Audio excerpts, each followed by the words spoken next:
Getting your products into a highly trafficked boutique can be a big win for a small handmade business. But what does that even look like? Where do you even find those places? What should your booth look like? And is the whole process even worth it? All that and more on this week's episode.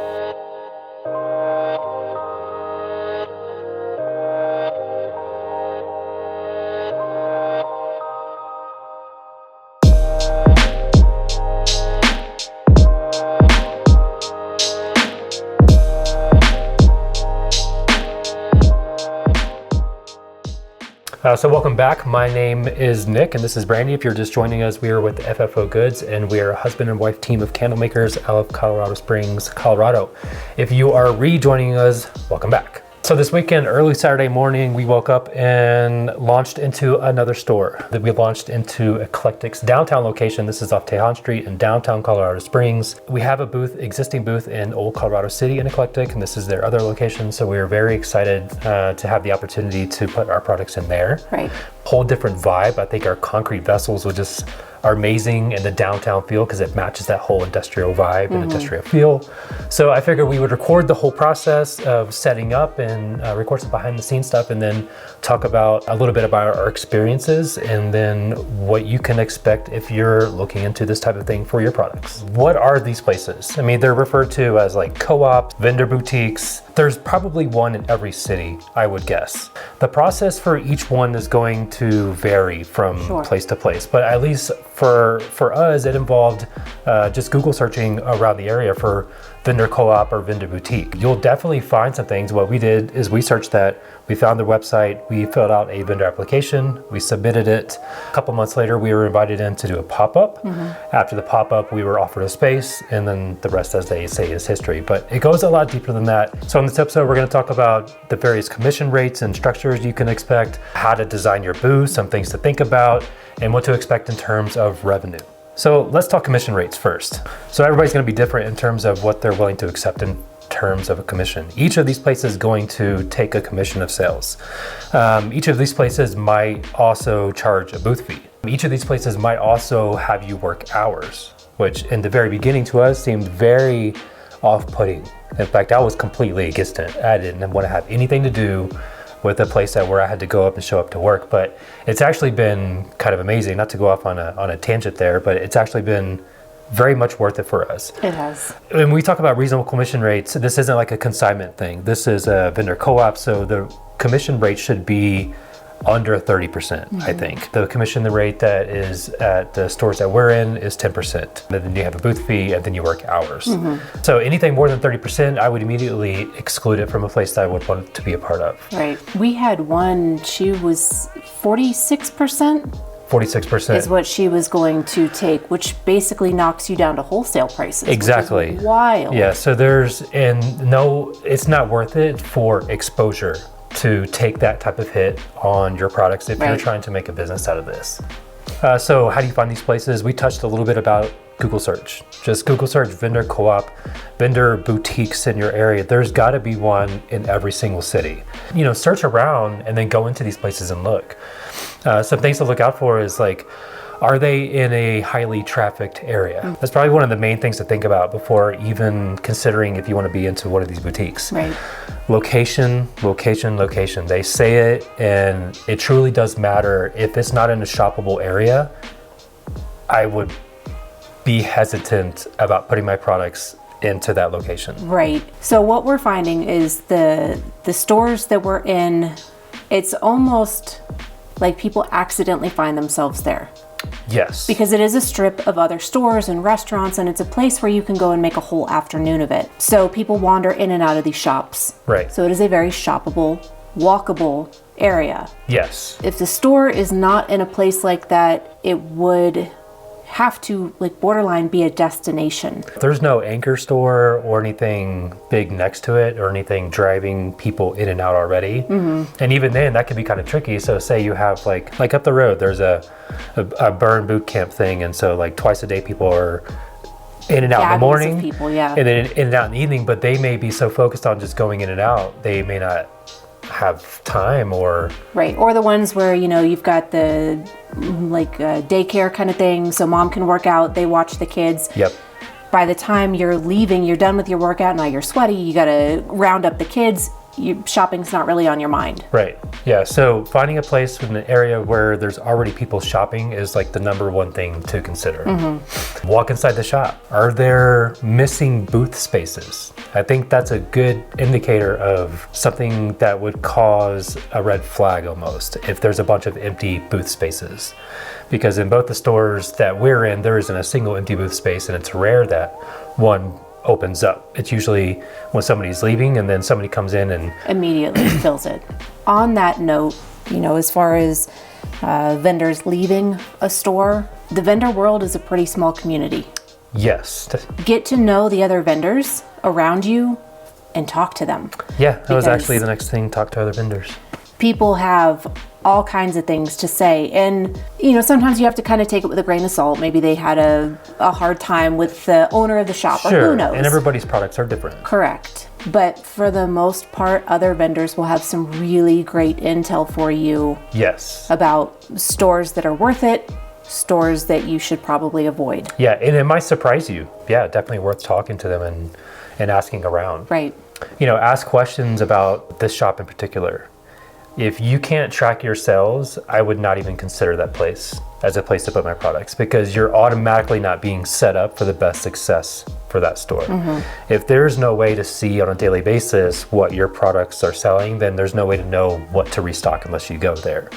And so some of these places, they could be a drive. They could be 20, 25 minutes away. Or more. And so it's not really feasible to go every single day to see the status of your stock or rely on somebody to send you pictures of your stock. Right. We've been in that situation, and we've been sold out of products, and we've not been notified about those things. Right. And so, how long were those things sold out? How long has the shelf looked like this? That's a major thing that is just an ultimate, we won't budge on that. If you don't have a way to track the sales, we won't do that shop. Yeah. And we've looked into those systems that stores can use to track sales from multiple vendors. They're not that expensive. No, and they so exist. they don't have an excuse. It's not like it costs hundreds and hundreds of dollars a month or $1,000 a month. They don't. And even if they did, you would have to bake that into your business model. You have to set your vendors up for success. Right. You have to give them the tools that they need to keep up with their stock, to keep up with the booth. Right. If you want your vendors' booths to always be stocked and to always have new stuff there, you have to give them the tools, and that's one of the main tools. And as the store owner, it's not great if your vendors are running out of product and the booth is emptying, Absolutely. because when shoppers come in and they see half empty shelves, that doesn't look great for your store. Absolutely. It doesn't look good or work for anybody. Right. So definitely something to keep in mind there.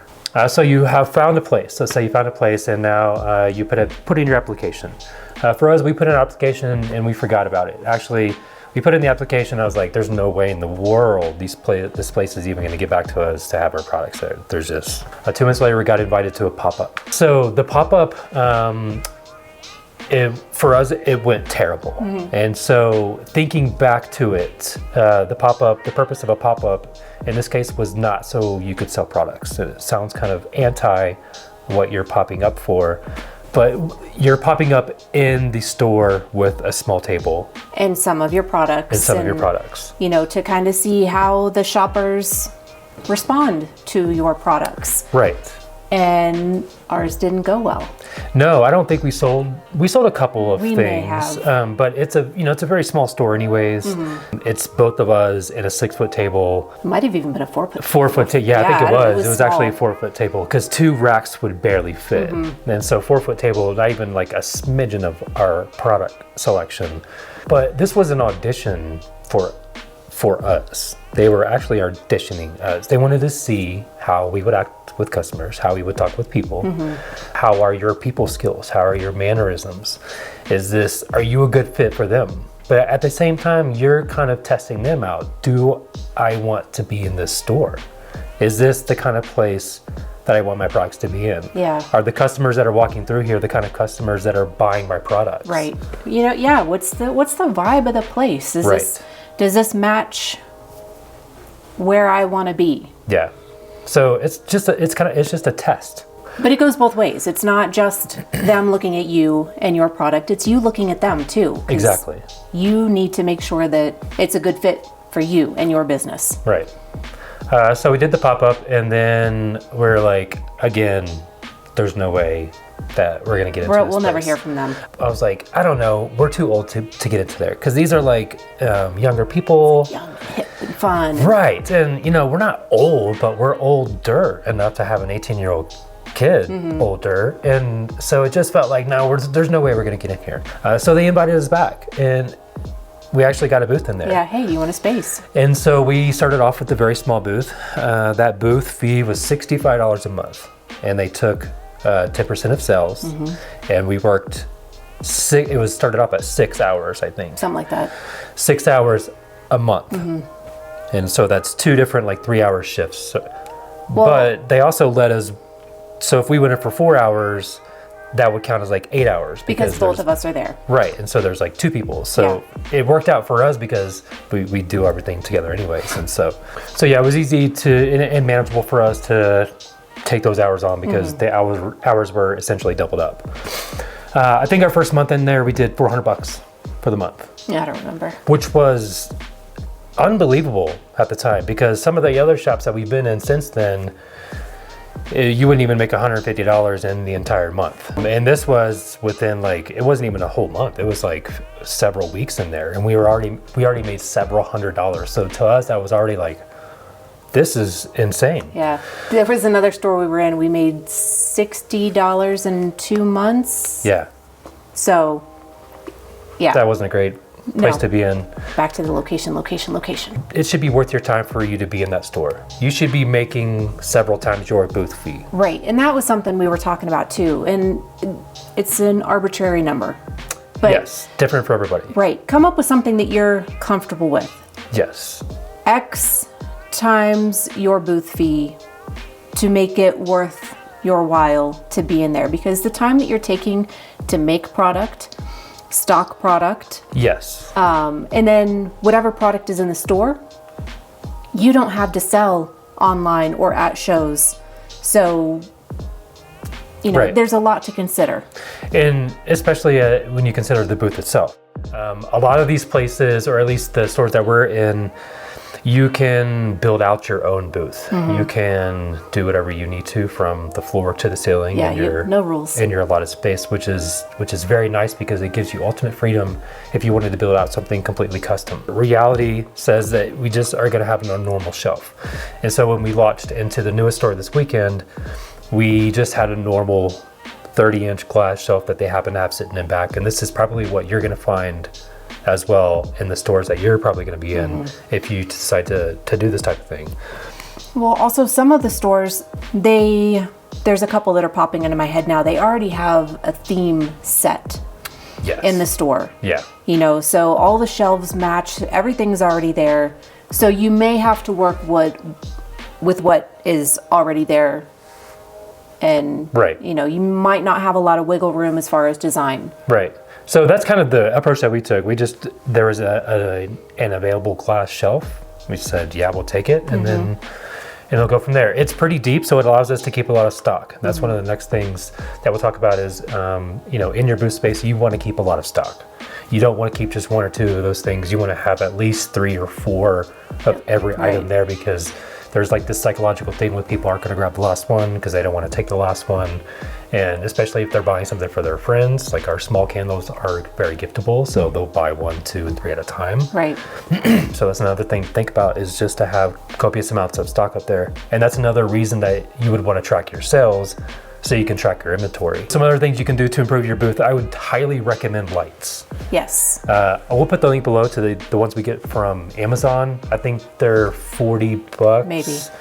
It's a set of like LED bar lights, and you can just glue them up or Velcro them up. And I highly recommend the lights because it brings a lot of attention to your booth, because you are ultimately fighting for attention with a bunch of other vendors. And so you want to do what you can do to make your booth stand out. Right. Lights are an easy ad, an inexpensive ad. Yeah.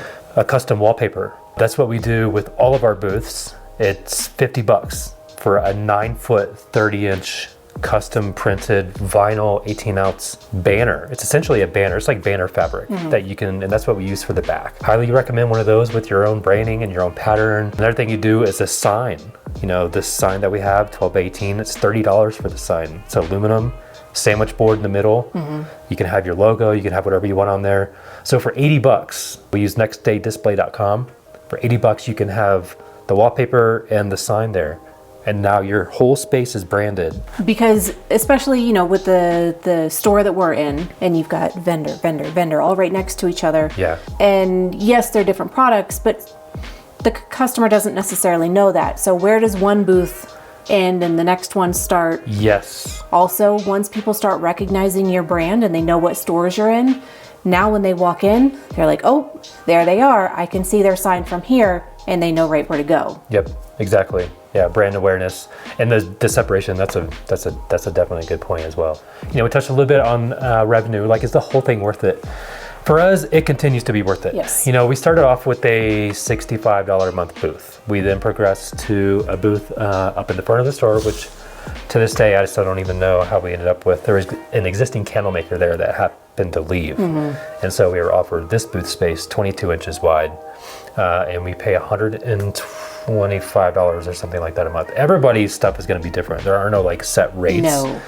Because you can take on no hours, or you can take on some hours, or you can, you know, Yeah. say if you can only do a certain amount of hours, then your monthly rate will fluctuate. But the rates are going to be reasonable. Yes, and keep an eye on that. Right, and they're very flexible too. And if your store doesn't offer working hours, you know, maybe that means you have to pay a little bit more. Right. How big of a booth do you actually need? We've seen some stores where you can have just a small space on the wall. Yeah. Prices, sizes, all of that, it's going to be all over the place. Yeah. The booth up front is doing very well. So then we added another booth in the corner. And this is where our upcoming Good Pet collection is going to go. So that added another booth and a monthly fee. A little bit less hours for that one because it's a little bit smaller of a space. So now we're up to several $100s a month in booth fees, but for us, it's been worth it. So revenue-wise, we've done anywhere from $300 a month. We tend to average around $800 a month. They're going through the summer. And then in December, we did almost $3,000 just in one store. So In 1 month. In 1 month. And so this is why we stress the importance of being somewhere that's shoppable, being somewhere that people are already shopping, where there's already going to be foot traffic, especially going into the holiday season.